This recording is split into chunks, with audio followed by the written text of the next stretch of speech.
Dear 12th class students, hope that you are all fine. आपको पता है कि हमारा जो टॉपिक का डिस्कशन है वो है relevance of non alignment movement. तो आज हमें यहाँ से पढ़ना है। यहाँ मैंने टिक डाला है। तो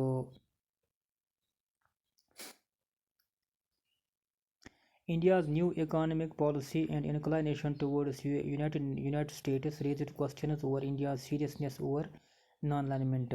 अब इंडिया जो है ये इसके इकोनॉमिक रिलेशंस है, ये ट्रेड एग्रीमेंट्स करते हैं या दूसरी इकोनॉमिक डील्स करते हैं यूनाइटेड स्टेट्स ऑफ अमेरिका के ख़िलाफ़, और इससे क्वेश्चंस अराइज होते हैं कि क्यों इंडिया इतना सीरियस है जबकि ये नॉन अलाइनमेंट मूवमेंट का एक मेंबर है। उस वक्त नॉन अलाइनमेंट मूवमेंट इसलिए कायम की गई थी ताकि रशिया और इंडिया को रशिया और यूएसए के साथ कोई भी सपोर्ट नहीं करेगा, क्योंकि उस वक्त कोल्ड वार चल रहा था। अब जब कोल्ड वार ख़त्म हुआ है तो नॉन अलाइनमेंट मूवमेंट की क्या रिलेवेंस है?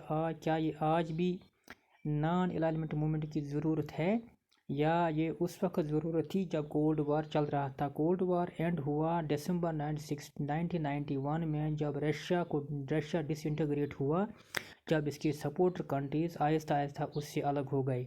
तो फिर यूएसए ही एक सुपर पावर दुनिया में रह गया दिसंबर 1991 से आगे आगे आज तक। तो ये एक क्वेश्चन है कि क्यों इंडिया इनके साथ मतलब चला है जबकि ये नॉन अलाइनमेंट मूवमेंट का एक खास मेंबर था।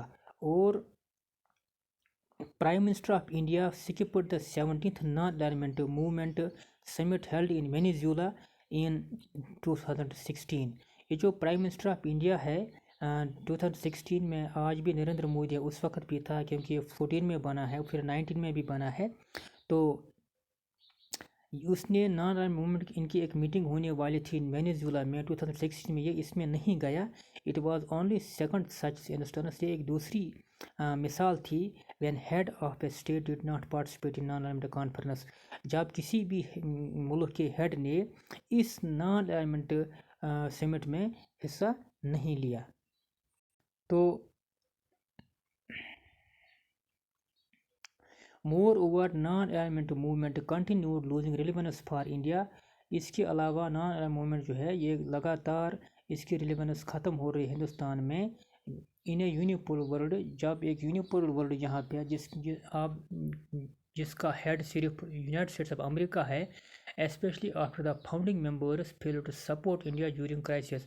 खासकर उस वक्त के फाउंडिंग मेंबर्स थे जिन्होंने नॉन अलाइनमेंट मूवमेंट को बनाया था, ये अब उन्होंने हिंदुस्तान को सपोर्ट नहीं किया। फॉर इंस्टेंस, मिसाल के तौर पर ड्यूरिंग 1962 वार विद चाइना, गाना and Indonesia adopted explicitly pro China positions. जब इंडिया और चाइना के दरमियान जंग हुई 1962 में, इस जंग में चाइना ने इंडिया को हराया और उनका एक बहुत बड़ा हिस्सा कश्मीर का खाया है, जिसको अक्साई चीन कहते हैं।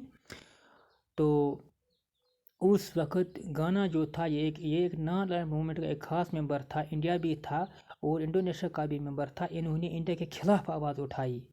जब ये इंडिया के खिलाफ हो गए तो during 1965 and 1971 war, Indonesia and Egypt took an anti India stand and supported Pakistan. उस वक्त 1965 में 1971 में दो जंगें हुई थी पाकिस्तान और इंडिया के दरमियान। इस वक्त इंडोनेशिया ने और इजिप्ट ने पाकिस्तान के खिलाफ आवाज़ उठाई। India in particular but also most other non-aligned countries have integrated themselves to varying degrees within the liberal economic order। बहुत सारी इंडिया खासकर, इसके अलावा बहुत सारी जो कंट्रीज़ है, इन्होंने खुद को मतलब इंटीग्रेट किया है, मिलाया है किसके साथ? Varying degrees in the liberal economic order. Liberal economic order में ये फ्री ट्रेड एग्रीमेंट्स करते हैं, फ्रीली तिजारत को चलाते हैं अपने मुल्कों में या दूसरे मुल्कों के साथ। अब हमें पहले ऊपर देखना है कि जब गाना और इंडोनेशिया चाइना के खिलाफ हो गया और पाकिस्तान को सपोर्ट किया इंडोनेशिया और इजिप्ट ने, तो इंडिया को नफरत हो गई कि हमने खुद नॉन अलाइनमेंट मूवमेंट को बनाया, अब ये मेरे ही खिलाफ क्यों जा रहे हैं। तो अब इन्होंने, इंडिया ने और दूसरे मुल्कों ने इकोनॉमिक ऑर्डर में लगाया बहुत सारे ये जो उन्होंने कारोबारी एग्रीमेंट्स किए और फ्री इकोनॉमिक मतलब फ्रीडम अपने मुल्क में हर एक इंसान को दी है कि वो कारोबार कर सकता है। India is a member of the G20 and has declared itself as a nuclear weapons power. India ने خود کو ممبر بنایا ہے گروپ آف 20 کنٹریز، اور اعلان کیا ہے کہ میں ایک نیوکلیر ویپنز ملک ہوں، and has for all practical purpose abandoned the call for global nuclear disarmament. پہلے جب نان الائنڈ موومنٹ بنی تھی تو انہوں نے آواز اٹھائی تھی کہ کسی بھی ملک کو بہت خطرناک ہتھیار خاص کر ایٹم بم نہیں رکھنا چاہیے، کیونکہ یہ انسانیت کے خلاف تباہی کر سکتا ہے۔ تو آج انہوں نے خود انڈیا نے بہت سارے ایٹم بمز انہوں نے پھر بعد میں بنائے ہیں، اور آج تقریباً انڈیا کے پاس 140 ایٹم بم ہے۔ India has also engaged it self with new and old global powers, اور انڈیا نے خود کو انگیج کیا ہے بڑے بڑے گلوبل پاورس کے ساتھ۔ India joining the coordinator security dialogue, India نے کوارڈینیٹر سیکورٹی ڈائلاگ ایک جوائن کیا ہے۔ یہ کیا ہے؟ ایک coalition seen by many as a counter force. یہ ایک سب کو لگتا ہے کہ یہ ایک کولیشن ہے، ایک ہم کہیں گے کہ ایک بہت بڑا گروپ ہے جو خلاف ہے to China's rise in the Indo Pacific and Shanghai cooperation. جو چائنا کا رائز ہو رہا ہے اس ساؤتھ ایشیا میں، ایشین کنٹریز میں چائنا جو ہے یہ بہت تیزی سے ترقی کر رہا ہے، ان کی آمدنی بہت تیزی سے بڑھ رہی ہے، جو ان کا جی ڈی پی ہے، اور ان کی ٹیکنالوجی، ان کا اکانومک سیکٹر، ان کا پولیٹیکل سیکٹر، ان کا ٹیکنالوجیکل سیکٹر، اور ان بہت زیادہ تیزی سے بڑھ رہا ہے۔ تو انڈیا اس کے خلاف بہت ساری پالیسیز، یہ دوسرے ملکوں کو لگتا ہے انڈیا اس کے خلاف جا رہا ہے۔ By China shown India's balancing approach in new world order, اور